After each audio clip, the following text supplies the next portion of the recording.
यहाँ पर यीशु का रास्ता बहुत कठिन है। इन दिनों 40 दिन का उपवास शुरू हो गया। गए बुधवार को राखेचा बुधवार होता, किती लोकांना माहित है? और 40 दिन का उपवास लोग इस पीरियड में करते हैं, इस सीजन में करते हैं। बाइबल में कहीं पर आदेश नहीं है कि आपको 40 दिन का उपवास करना। अगर ऐसा होता तो हम भी करते, राइट? बट कई लोग उपवास करते हैं क्योंकि वो यीशु को अपना आदर्श मानते हैं। यीशु ने 40 दिन उपवास किया, पर उपवास करने का सबसे बड़ा कारण है कि हम परमेश्वर की उपस्थिति में जाएं। उपवास का मतलब है उसकी उपस्थिति में समय बिताना। उपवास का मतलब है प्रभु की बातों को सुनना। और अगर आप प्रभु की उपस्थिति में समय नहीं बिताते हो, उसकी आवाज नहीं सुनते हो, तो आपने केवल अपने पेट को भूखा मारा है। अगर आपका उपवास आपको बदलता नहीं है तो आप रीति रिवाज का उपवास कर रहे हो। यीशु ने उपवास किया क्योंकि पवित्र आत्मा उसे जंगल लेकर गया।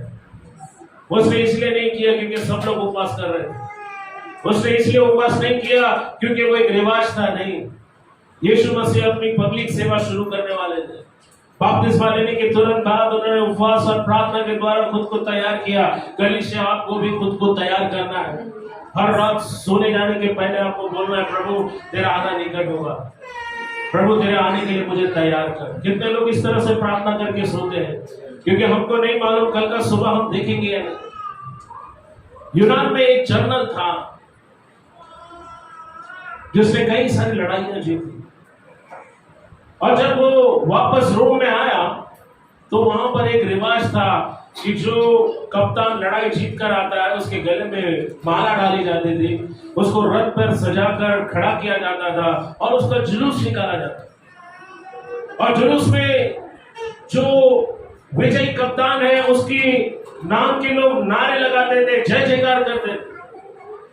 लेकिन उनकी इस रिवाज में एक अजीब परंपरा ये भी थी कि उस कप्तान के दोनों ओर यानी दाएं और बाएं और दो लोग खड़े रहते थे जो उसके कान में फुसफुसाते थे। और वो यूनानी शब्द है, मुझे नहीं याद आ रहा, बट ये मैंने किताब में पढ़ा था। और वो शब्द बोलते थे मेरी मेमेंटो। इसका मतलब है तू मरने वाला है। और जहां ये जुलूस जाता था, ये दोनों का काम सिर्फ यही होता था कि वो कप्तान के दोनों कान में यही बोले तू मरने वाला है, तू मरने वाला है, तू मरने वाला है, तू मरने वाला है, तू मरने वाला है।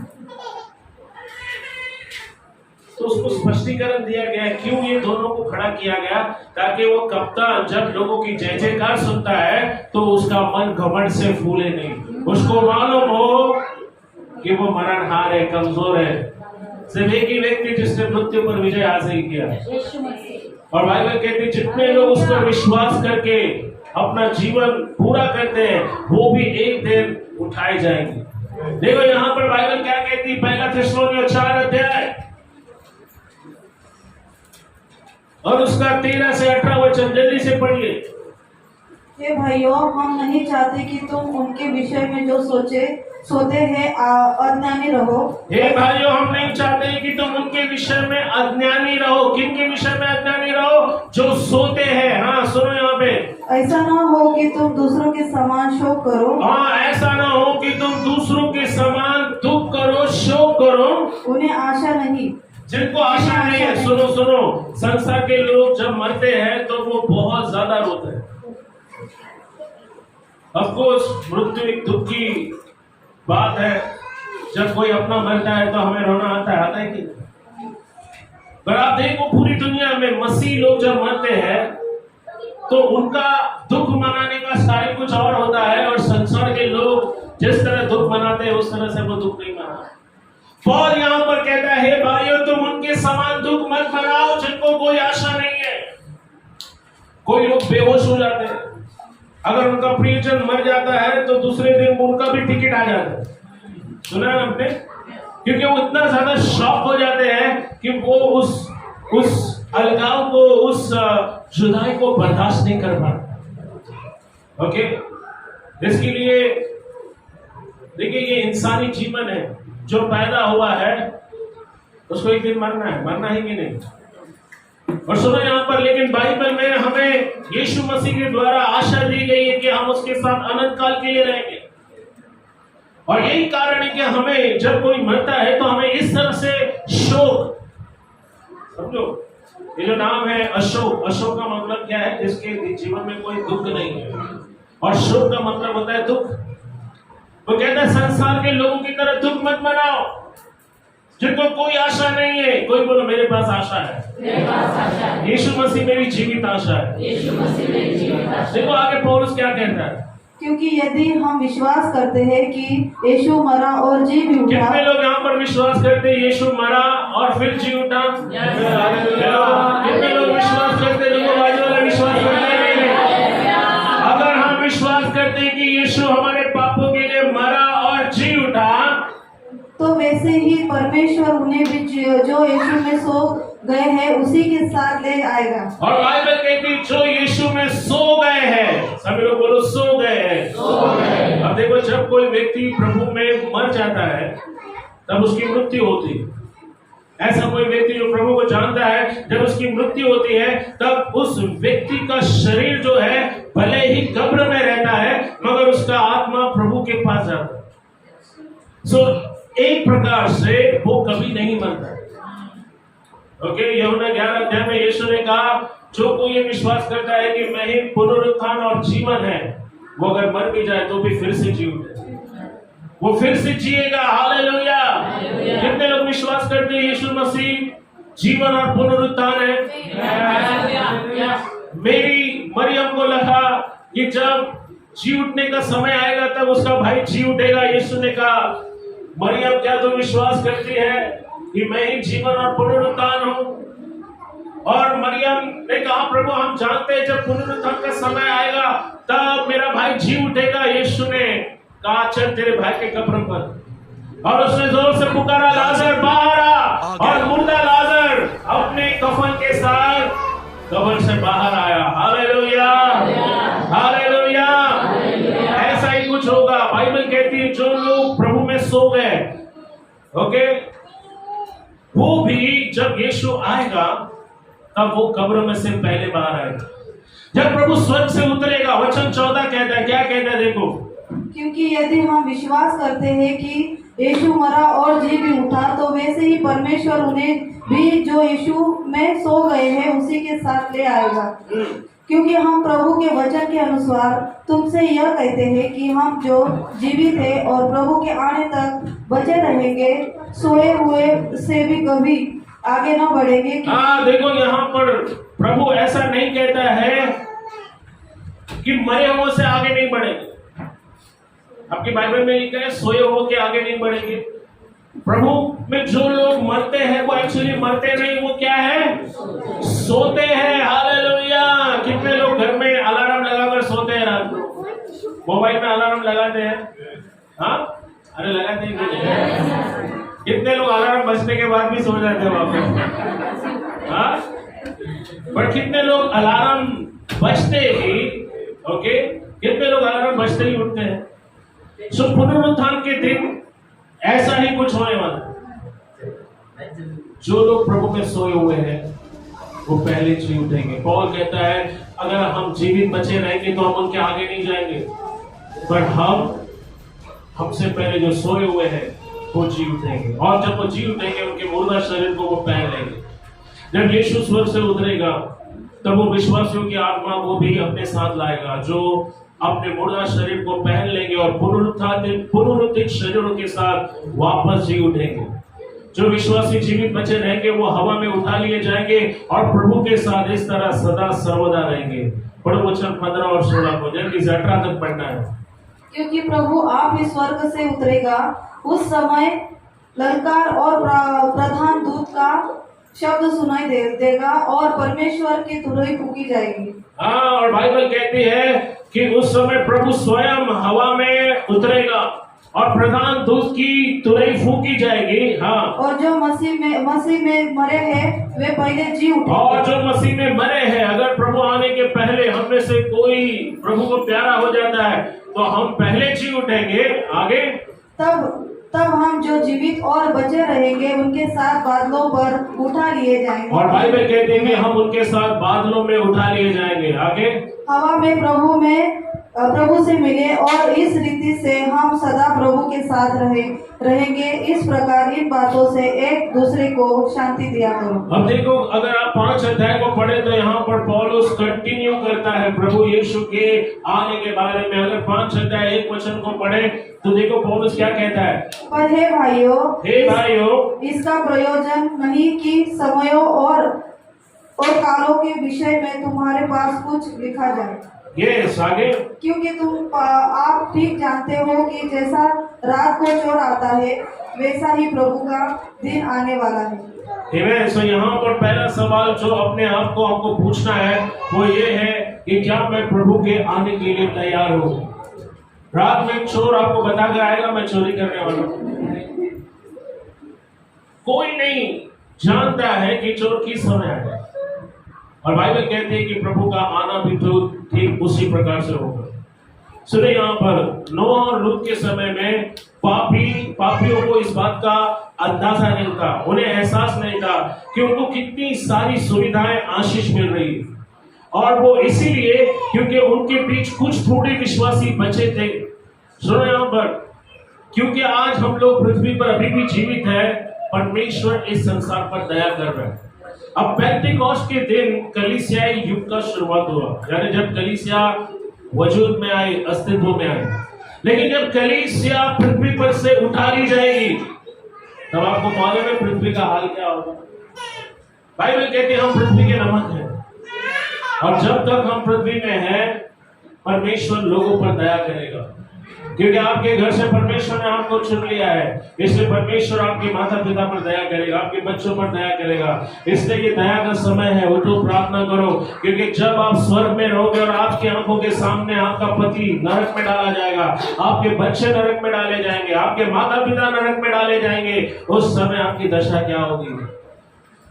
आप देखो, यीशु मसीह ने एक स्टोरी बता रहा है, इसके साथ मैं इसको ऐड करूंगा, आप लोग निकाल सकते हैं। लूका रचित सुसमाचार 16 अध्याय 19 से हम लोग वचन 31 तक पढ़ेंगे। जल्दी से। एक धनवान मनुष्य था जो बैंजनी कपड़े और मलमल पहनता और प्रतिदिन सुख विलाप और धूमधाम के साथ रहता था। लाजर नाम का एक कंगाल घावों से भरा हुआ उसकी डेवढ़ी पर छोड़ दिया जाता था, और वह चाहता था कि धनवान की मेज पर की झूठन से अपना पेट भरे। यहाँ तक कि कुत्ते भी आकर उसके घाव को चाटते थे। ऐसा हुआ कि वह कंगाल मर गया और स्वर्गदूत ने उसे लेकर अब्राहम की गोद में पहुंचाया। वह धनवान भी मरा और गाड़ा गया, और अधोलोक में उसने पीड़ा में पड़े हुए अपनी आंख उठाई और उसे इब्राहिम की गोद में उसने लाजर को देखा, और उसने पुकार कर कहा, हे पिता इब्राहिम, मुझ पर दया कर और दया करके लाजर को भेज दे, ताकि वो अपनी उंगली के सिरा पानी में भिगोकर मेरी जीभ को ठंडी करे, क्योंकि मैं इस ज्वाला में तड़प रहा हूँ। परंतु इब्राहिम ने कहा, हे मेरे पुत्र, याद रख, तूने अपने जीवन में अच्छी वस्तुएं ले चुका है, वैसे ही लाजर बुरी वस्तुएं, परंतु अब यहाँ शांति पा रहा है और तू तड़प रहा है। इन सब बातों को छोड़ हमारे और तुम्हारे बीच एक भारी गड्ढा ठहराया गया है, जो यहाँ से उस पार तुम्हारे पास जाना चाहे वो न जा सके, ना कोई वहां से इस पार हमारे पास आ सके। और उसने कहा तो हे पिता, मैं तुझसे विनती करता हूँ कि तू उसे मेरे पिता के घर भेज, क्योंकि मेरे 5 भाई हैं और उनके सामने इन बातों की गवाही दे, ऐसा न हो कि वे भी इस पीड़ा की जगह है। इब्राहिम ने उससे कहा, उनके पास तो मूसा भविष्यवक्ताओं की पुस्तक है, वे उनकी सुने। उसने कहा, नहीं हे पिता इब्राहिम, पर यदि कोई मरे हुए में से उनके पास जाए तो वे मन फिराएंगे। उसने उनसे कहा, जब वे मूसा और भविष्यवक्ताओं की नहीं सुनते, तो अगर कोई मरे हुए में से जी उठे तो वे उसकी नहीं मानेंगे। सुनो, यहाँ पर जब आप अपना मन कठोर कर लेते हो तो आप किसी की भी बात नहीं सुनेंगे। जब कोई विश्वासी अपने मन को कठोर कर लेता है, और जब शैतान उसके मन में समा जाता है, आप देखो, यहूदा यीशु मसीह का सबसे नजदीकी चेला था, वो यीशु का पैसा संभालता था। यीशु के पैसे की थैली यहूदा के पास रहती थी। वो यीशु के साथ था, पर वो यीशु से दूर था। वो यीशु से ज्यादा पैसों से प्यार करता था। आज भी कई सारे विश्वासी लोग हैं जो चर्च में केवल आशीर्वाद और केवल आशीष पाने के लिए आते हैं, लेकिन वो यीशु के लिए दुख उठाना नहीं चाहते। जिस समय उनके हाथ खाली होंगे, जब उनके पास पैसों की किल्लत होगी, तब उनके मुंह से आराधना स्तुति की कीर्तन नहीं निकलेगी, तब वो हाउस ग्रुप तक नहीं जाएंगे। कई सारे विश्वासी जिनको मैं जानता हूं जो हर बार सिर्फ रोते रहते हैं, ये नहीं है, वो नहीं है, ऐसा क्यों है पास्टर, वैसा क्यों है, क्यों परमेश्वर उनको आशीष नहीं देता है। सुनो, यहाँ एक धनवान व्यक्ति की स्टोरी बताई गई है जो बैंगनी कपड़े पहनता था, यानी रॉयल पर्पल रोब पहना करता था। उन दिनों में बैंगनी वस्त्र केवल धनवान लोग पहना करते थे। आप देखो, इन दिनों आप सबसे महंगे से महंगा कपड़ा पहन सकते हो अगर आपके पास पैसा है। और हम देखते हैं कि ये व्यक्ति बहुत ही पैसे वाला था। बाइबल कहती है कि हर दिन उसके टेबल पर पंच पकवान बनकर तैयार रहता था और वो हमेशा अच्छी चीजों को खाता था, अच्छी चीजों को पहनता था। और ठीक उसके दरवाजे के सामने एक भिखारी व्यक्ति को बैठाया जाता था जिसका नाम था लाजर। बाइबल कहती है दो अलग प्रकार का जीवन था, एक के पास बहुत कुछ था तो एक के पास कुछ भी नहीं था। एक ऐशो आराम की जिंदगी जी रहा था तो दूसरा भूखा मरने के लिए मजबूर था। हम देखते हैं कि एक घर में एसी की ठंडी हवाएं खा रहा था तो दूसरा वहां पर बीमारी और फोड़ों से भरा हुआ था। बाइबल कहती कुत्ते उसके घाव को आकर चाटते थे और हम देखते थे कि वो चाहता था कि लोग उसे कुछ खाने के लिए दे, लेकिन कोई उसको कुछ खाने के लिए नहीं देता था। आप देखते हैं कि एक आदमी खाते खाते मर गया और एक आदमी भूखा रहकर मर गया। दोनों मरने के बाद कहां जाते हैं? एक स्वर्ग में जाता है और दूसरा नरक। कौन नरक में जाता है? धनवान व्यक्ति। और स्वर्ग में कौन जाता है? तो क्या बाइबल हमें ये संदेश दे रही है कि जितने गरीब हैं वो सब स्वर्ग जाएंगे और जितने धनवान हैं वो सब नरक में जाएंगे? हाँ, आज कई लोग चिल्लाते हैं हमारे पास ये नहीं है, हमारे पास वो नहीं है, हमारे पास इतना भारी परफ्यूम नहीं है, सोने की चैन नहीं है, हमारे पास अच्छी साड़ी नहीं है, हमारे पास अच्छे कपड़े नहीं है, हमारे पास अच्छा घर नहीं है। तो क्या धनवान लोग नरक जाएंगे? नहीं। यहां पर एक कहानी जो यीशु ने बताई वो हम सबको नींद से जगाने के लिए काफी है। आप देखो, आपका पैसा आपको स्वर्ग नहीं लेकर जाएगा, लेकिन इस पृथ्वी पर जो जीवन परमेश्वर ने आपको दिया है वो जीवन आप किस तरह से जीते हो ये तय करेगा कि आप कहां जाओगे। आप देखो, धनवान के पास इतना कुछ था, अगर वो चाहता तो वो भिखारी लाजर को दे सकता था, लेकिन क्या उसने दिया? जबकि हम सब कुछ यहीं पर छोड़कर जाने वाले हैं। धनवान व्यक्ति ने इस बात की परवाह नहीं की कि उसके दरवाजे के सामने एक व्यक्ति भूखा मर रहा है। आप देखो, लाजर धर्मी व्यक्ति था या उसने किस तरह का जीवन जिया इसके बारे में बाइबल हमें कुछ नहीं बताता, पर क्योंकि उसने दुख सा, बाइबल कहती है वो स्वर्ग में इब्राहिम की गोद में गया। वहां पर उसे शांति मिली, वहां पर उसके सारे आंसू पोंछ दिए गए, वहां पर उसका दुख आनंद में बदला। और यीशु कहता है कि जो उस पर विश्वास करते हैं उनके साथ में वो यही करेगा। वहां पर आप बीमार नहीं गिरोगे। स्वर्ग एक वास्तव में अच्छी जगह है जहां पर हर किसी को जाना चाहिए। बाइबल कहती है उसने हमें नाश होने के लिए नहीं, लेकिन उसने हमें अनंत काल का जीवन का वारिस बनने के लिए चुना है। परमेश्वर नहीं चाहता कि कोई भी व्यक्ति नरक में जाए। आप देखो, ये धनवान व्यक्ति को लगा होगा कि ये आशीष परमेश्वर ने मुझे दी है। सुनो, यहाँ पर आशीषों के पीछे मत भागो, पैसों के पीछे मत भागो, थोड़ा सा ओवर टाइम मिल रहा है इसलिए चर्च आना मत छोड़ो। संडे के दिन छुट्टी नहीं है, बहाना कब तक बनाओगे? क्योंकि आप जो निर्णय आज लोगे वो निर्णय या तो आपको अनंत काल के लिए स्वर्ग में ले जाएगा या अनंत काल के लिए नरक में लेकर जाएगा। ये धनवान व्यक्ति गलत फहमी में जी रहा था, उसे लगा कि ये आशीष परमेश्वर ने दी है, पर हम देखते हैं उसका अंत कहाँ हुआ? उसका अंत नरक में हुआ। आप देखो, लाजर ने कई सारे दुख उठाए और वो अंत में अब सुख का जो है उसका अनुभव कर रहा था। आज कई लोग प्रभु के लिए दुख उठा रहे हैं। मैं जानता हूं कई सारे विश्वासी जो शिकायत नहीं करते हैं, उनके पास चीजों का अभाव है, लेकिन फिर भी वो कुड़कुड़ाते नहीं है, रोते नहीं है, शिकायतें नहीं करते। जैसा भी प्रभु ने रखा है वो प्रभु को धन्यवाद देते हैं। ये वो लोग हैं जो खुद को प्रभु के आने के लिए तैयार करते हैं। सुनो, यहाँ पर संसार की सुख सुविधाओं के पीछे मत जाओ, संसार के लुभावने वाली बातों के पीछे मत जाओ।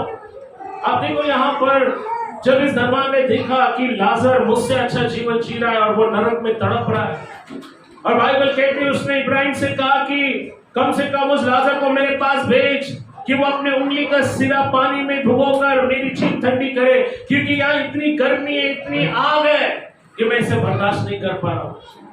इब्राहिम ने कहा, बेटे तेरे और मुझ में एक अथाह कुंड है, एक इतना विशाल गड्ढा है कि ना तो कोई वहां से यहाँ आ सकता है, ना तो यहाँ से वहां जा सकता है।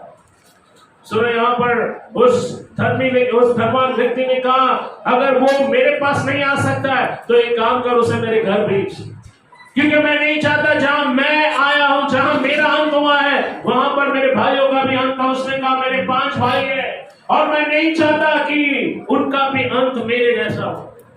मैं नहीं चाहता कि वो भी मेरे साथ नरक में आकर वो जो है उनका जीवन नष्ट हो। जानते अब्राहम ने क्या कहा? अब्राहम ने कहा, उनके पास क्या है? भविष्यवक्ताओं की पुस्तक है, उनके पास बाइबल है। अगर आज आप बाइबल से ज्यादा फोन में रहना दिलचस्पी वाली बात समझते हो तो आज आपको नींद से जाग उठने की जरूरत है। अब्राहम ने कहा, देख, अगर लोग भविष्यवक्ताओं की पुस्तक को नहीं पढ़ते तो कोई अगर मुर्दों में से जी उठे तो भी उसकी नहीं मानेंगे। यीशु मसीह मुर्दों में से जी उठकर 2000 साल हो गए हैं। कई सारे लोगों से वो बातें कर रहा है, पर कई लोगों ने अपने मन को कठोर कर लिया है। आज यीशु मसीह मरकर जिंदा हो गया, लेकिन कितने लोग उसकी बात सुनने के लिए तैयार है? आज कई लोग हैं जिन्होंने अपने कान में रुई डाल ली है, उन्होंने अपने मन को इतना कठोर कर लिया है कि वो वही करेंगे जो उनको करना है। सुनिए, यहाँ पर आज पृथ्वी पर आप जो करेंगे कल उसका परिणाम आपको दिखाई देगा। इसलिए जीवन में अच्छे चुनाव कीजिए। जीवन में वो चुनाव करें जो अंत में आपके लिए भलाई को लेकर आएगा। भाइयों बहनों, जीवन सिर्फ थोड़े देर का है। जीवन इसलिए नहीं कि हम सिर्फ जिंदगी भर मजे करते रहे, नहीं, असली मजा तो प्रभु के साथ है। Hallelujah, hallelujah, hallelujah. भाइयों, यीशु मसीह वापस आ रहा है और वो आ रहा है उसकी दुल्हन को लेने के लिए। पौल कहता है कि मैं प्रार्थना करता हूं कि जैसे हवा को सांप ने धोखा दिया, तुम में से किसी को वो धोखा नहीं दे। वो कहता है कि वो उसकी ये प्रार्थना, जब तक वो आपको एक दिव्य तेजस्वी कलीसिया के रूप में यीशु के सामने उपस्थित नहीं करता, तब तक वो कहता है मुझे जच्चा की पीड़ा होती है। सुनो, यहाँ पर आपको और मुझे अपने आप को आत्मिक रूप से सुंदर बनाना है, क्योंकि हमारा पति, हमारा जीवन साथी, हमारा साजन यीशु मसीह बहुत जल्दी आने वाला है और वही उसके साथ जाएंगे जो उसके आने के लिए तैयार है। और जो लोग सोए हुए हैं, अभी भी दुनियादारी में फंसे हुए हैं, इसकी शादी में जाओ, उसकी शादी में जाओ, बाइबल पढ़ने के लिए टाइम नहीं है, दोस्तों के साथ पार्टी करने घूमो। याद रखो, नोहा के जमाने में क्या हुआ? लोग शादी कर रहे थे, पार्टियां कर रहे थे, घर बना रहे थे, शादी में दे रहे थे, शादी में ले रहे थे, और अचानक एक दिन बाढ़ आई और सबको अपने साथ